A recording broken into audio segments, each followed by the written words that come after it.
Non, calmez-vous. Évitez la provocation. Après les gendarmes.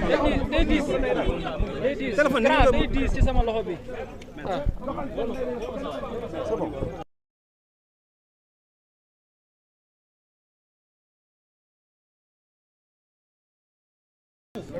C'est bon, faut pas répondre à la provocation.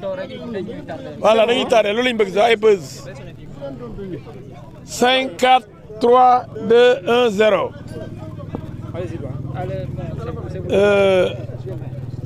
Voilà, maître, vous venez de rencontrer votre client.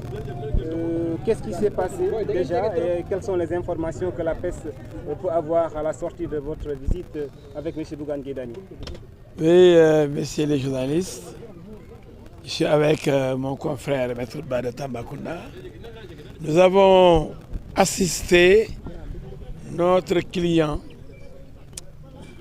le président Bougane Gueye Dany, pendant toute son audition. Il a été interrogé par le commandant de brigade de la gendarmerie de Bakel, l'adjudant-chef Faye, en présence du capitaine John. Comme vous le savez, Bougane Gueye et sa coalition,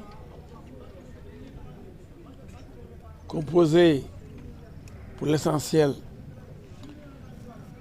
de ses amis, l'honorable Thierno Bokoum et l'honorable Cheikh Pape Djibril Fall. Bougane Gueye et donc cette grande coalition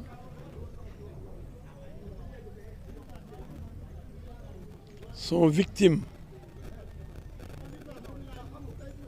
d'un complot pour les empêcher d'accomplir des actions humanitaires en direction des populations sinistrées du département de Bakel.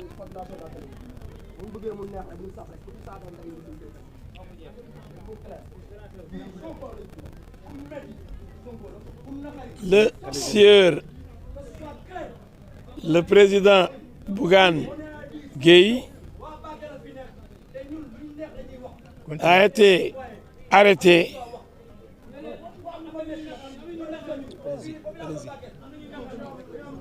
et cette arrestation ne trouve aucune justification. En réalité, on lui reproche de venir à Bakel alors que le président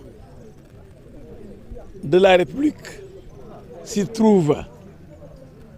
Donc quand le président est dans une ville, aucun opposant ne doit s'y rendre. C'est ridicule. Bougane a été entendu, mais Bougane est très remonté.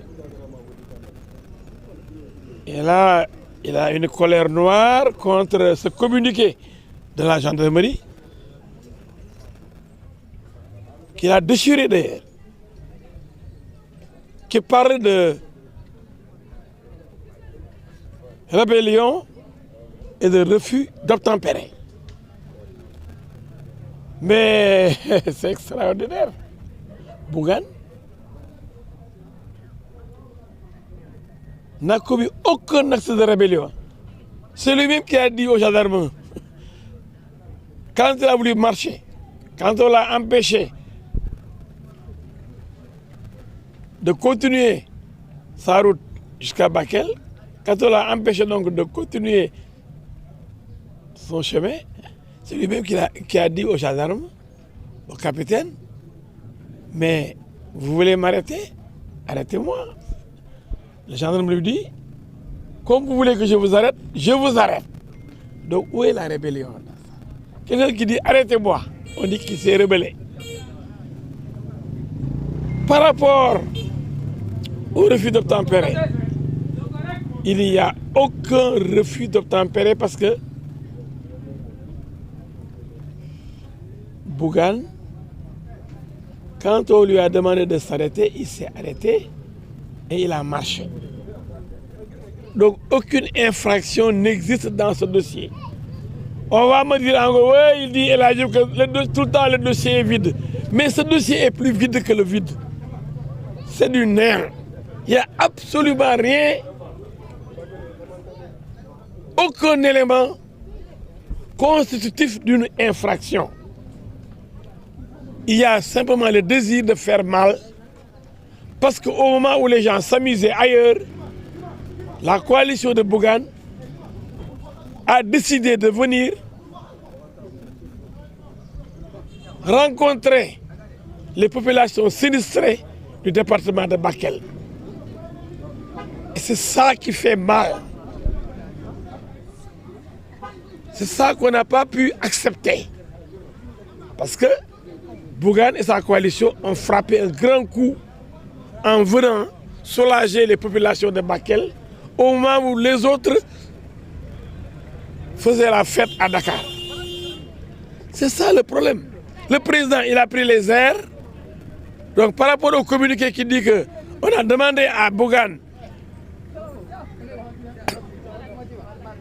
de laisser le passage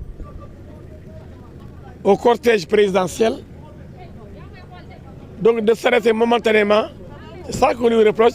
On dit que oui, Bougane a refusé de s'arrêter pour laisser la place au cortège du président. Bougane n'a même pas vu de cortège du président parce que le président il a pris les airs, il a pris l'hélicoptère et son cortège est passé par Kidira et non par la route Ourossogui-Bakel. Donc on a tout inventé pour charger Bougane, mais l'audition a montré que Bougane n'a rien fait, tout a été inventé. Et c'est ridicule d'empêcher quelqu'un qui veut aller dans une ville sous prétexte que le président de la République, le président, s'y trouve. Mais vraiment, c'est du jamais vu dans ce pays, du jamais vu. C'est du jamais vu, c'est la catastrophe. C'est comme si on n'était plus en République. Je crois que c'est ce que je voulais dire. Quelle est la suite aujourd'hui? La suite, on attend le procureur, qui est le patron de la gendarmerie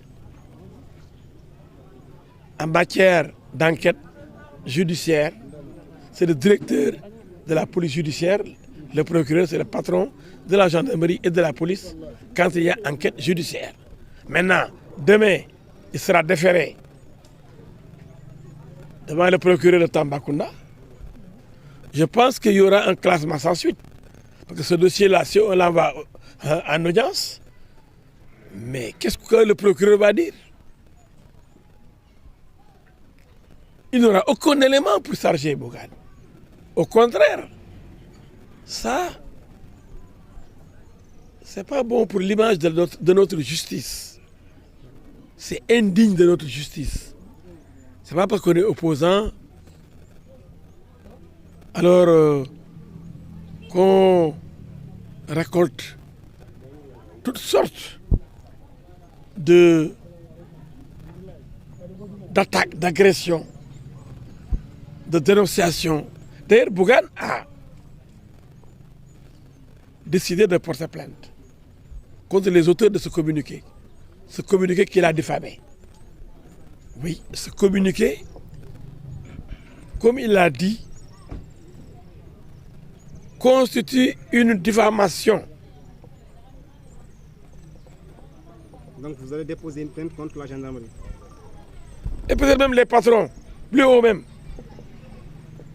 On peut aller plus loin, on va savoir qui est derrière la gendarmerie et qui est derrière ce communiqué de la gendarmerie, qui ne dit pas la vérité. Ce communiqué ne dit pas la vérité. Justement, maître, comment Bougane s'est défendu tout à l'heure? Il s'est bien défendu, c'est ce que je viens de vous le dire. Il a démonté, il a démoli toutes les accusations gratuites, infondées, insensées. Bougane a été magnifique, il a été à l'aise devant des accusations mensongères. L'homme a été brillant, il a été convaincant parce qu'il n'a rien inventé, il a dit la vérité. Ceux qui n'ont pas dit la vérité, ce sont ceux-là qui aujourd'hui ont des problèmes. ci wolof honorable député Maître El Hadji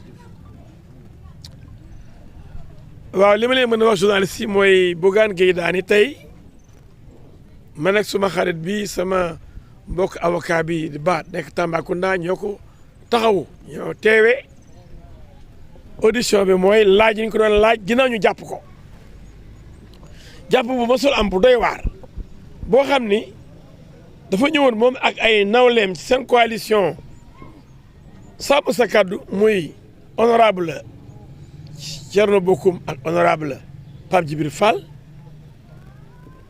àndoon ak Anta Babacar Ngom ñu ñëwoon pour seet si nemmeeku waa département Bakel bi nga xam ne ndeysaan dañoo sonn ci débordement fleuve Sénégal ndox yi tax ñu bëri ñàkk seen kër yi ñàkk seen dund nekk ci coono bu metti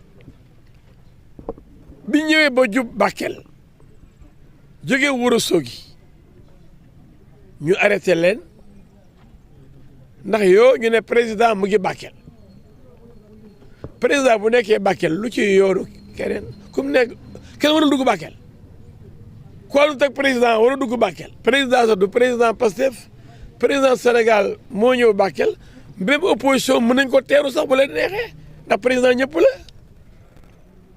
kon waruñ tere benn opposition buy dugg Bakel ñu ngi wut ay prétexte naan noo taxawal fii même communiqué bi génne dafa ni dañ ne ko négal président jàll ba pare nga soog a dem te président moom bu hélicoptère moom ci da doon naaw ci ngelaw la nekk ci jaww ji kooku ci jaww ji di ko nekk kañ la yegg si kon beneen wax bu nekkul dëgg gi noonu bi ci des ñi mu àndaloon ñu ñëwoon pour dajeeg moom Bakel jaaruñ sax yoonu Ourossogui yoonu Kidira lañ jaar kon ñooñu aussi xanaa kenn du leen nekk te yow yegg si doon bu yàgg Bakel avant Bougane di ñëw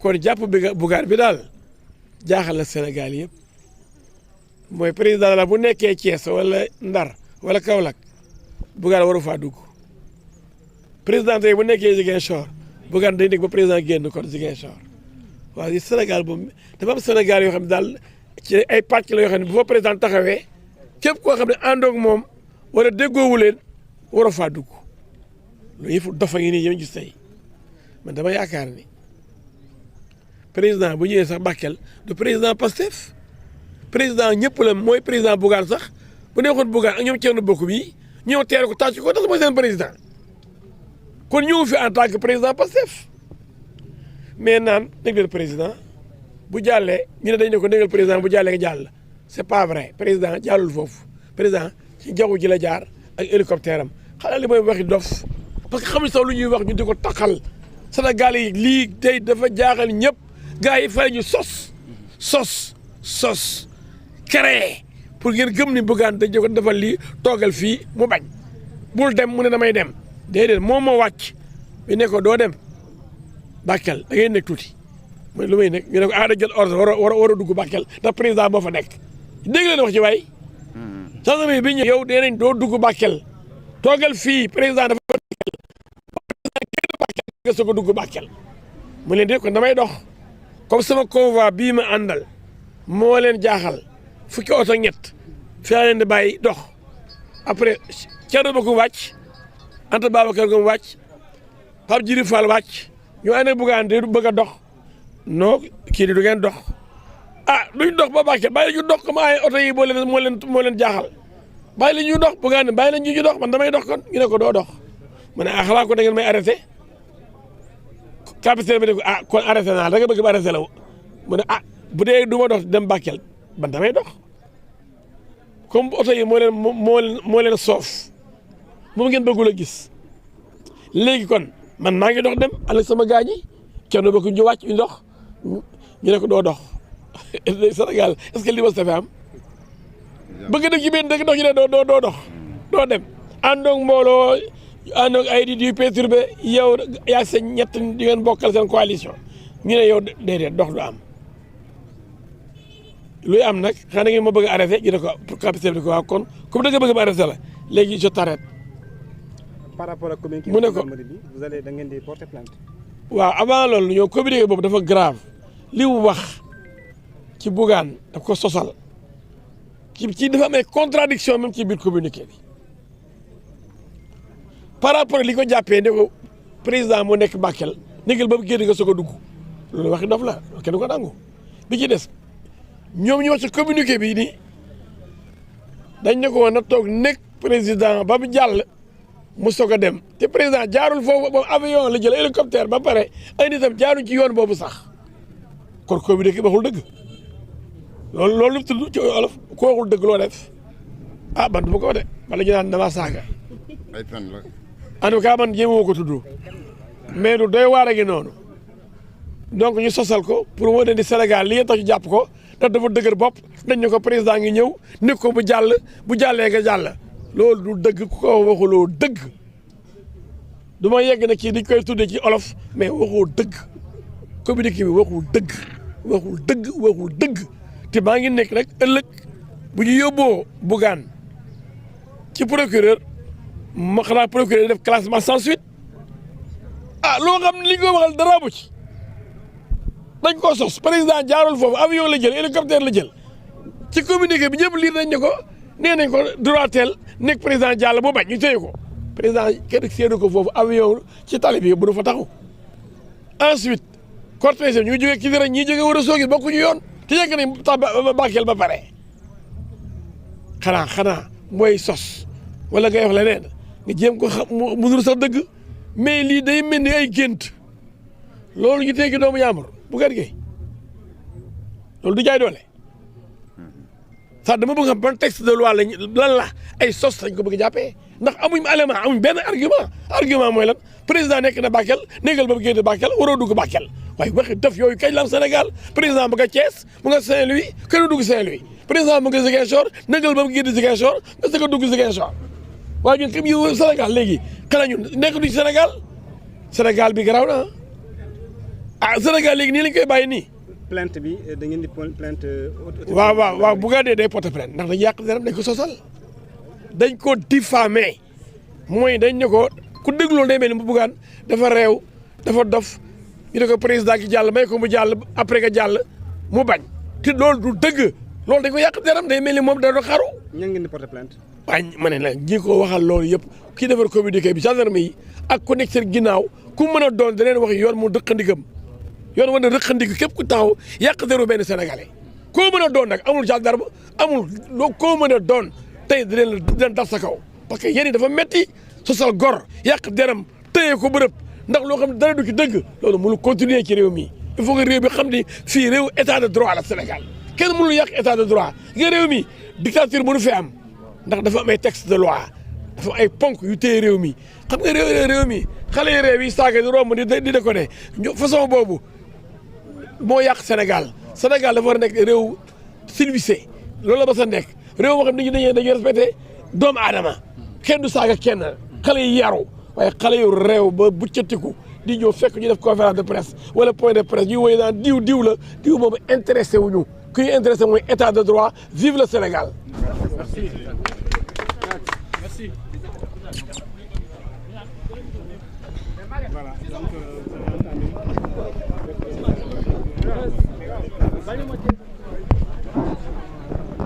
Donc mu ngi noonu ñu déggandoo maître El Hadj Diouf mi nga xam ne ni mooy avocat bi taxaw Bougane Gueye Dany mi nga xam ne ni ñu ngi ko teg loxo démb ginnaaw ay dox tànk nemmeeku bu mu amoon jëm ci ñi nga xam ne ni dañoo loru ci mbënd mu ñu seetlu Bakel donc dégg nañu ko ay kàddoom xam le na ne donc Bougane Gueye Dany pare na nee na day porter plainte pour diffamation parce que communiqué bi nga xam ne ni gendarmerie génne na ko démb nee na communiqué boobu wéeruwul